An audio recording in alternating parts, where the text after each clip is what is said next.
It's not easy erasing over 6 decades of history and life's work, but the clock is ticking on the long-standing home of the Pallotine sisters of Belize, which is scheduled for demolition.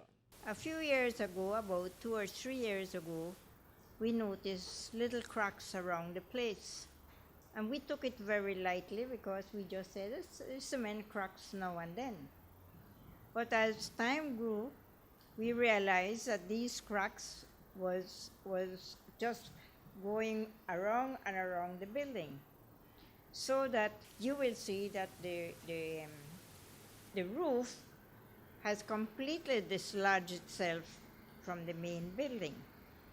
And two incidents that has, I would say, added to this is the earthquake between Guatemala and Mexico really, I think, shook the building, that made us become aware that this was very serious because the cracks got wider and wider. And also after Hurricane Earl, we saw movements of the cracks. And so we began to realize that something drastic is happening. And we called in some contractors, we called in some friends, we called in some people to see what could be done.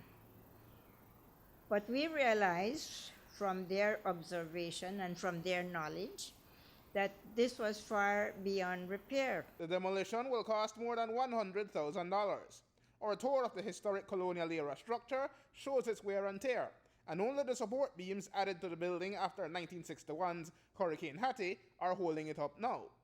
Member of the Board of Governors and alumna of Pallotti High School, Andrea Louis, details how the community can help. We're in the process of setting up a GoFundMe account, but in the interim we have set up a Holy Redeemer Credit Union Savings 6 account, number 74447, and we're pleading to the public to contribute to help the sisters.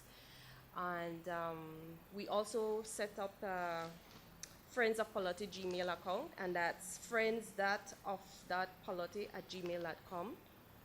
If they want to send sister an email, letting them know that, they're hearing of our plea for them, and if they can help in whichever way possible. For now, the 11 sisters who live in the convent are staying in the adjoining infirmary, though that too may be endangered as the convent could topple onto it under hurricane or strong tropical storm force winds. The adjoining Pallotti High School, started in the convent shortly after its construction, will be hosting a telethon in August to help raise funds. The sisters are counting on a community that will give back in recognition of the century-long work of the order across the country. We try to save it because our ministries come from here. And that's how we interact with the people, as Sister mentioned. Like every other week, every Wednesday, we have at our door sometimes up to 70 elderly coming for food. It's not much, but it's provision, basic provision for them. And then we have counseling going on here. We have students that want to do a little work around. They ask, please let them come to the convent to work. So we work with the youths also. And, people just come here, they gravitate here because on Sundays we feed the elderly, displaced people. Like we come, the homeless. We give them breakfast in the morning and lunch during the day.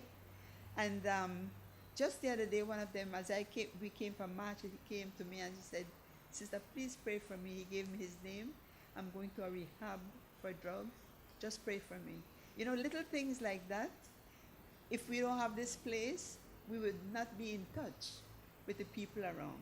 And so really the people are the ones who touch our lives. Aaron Humes reporting for News 5.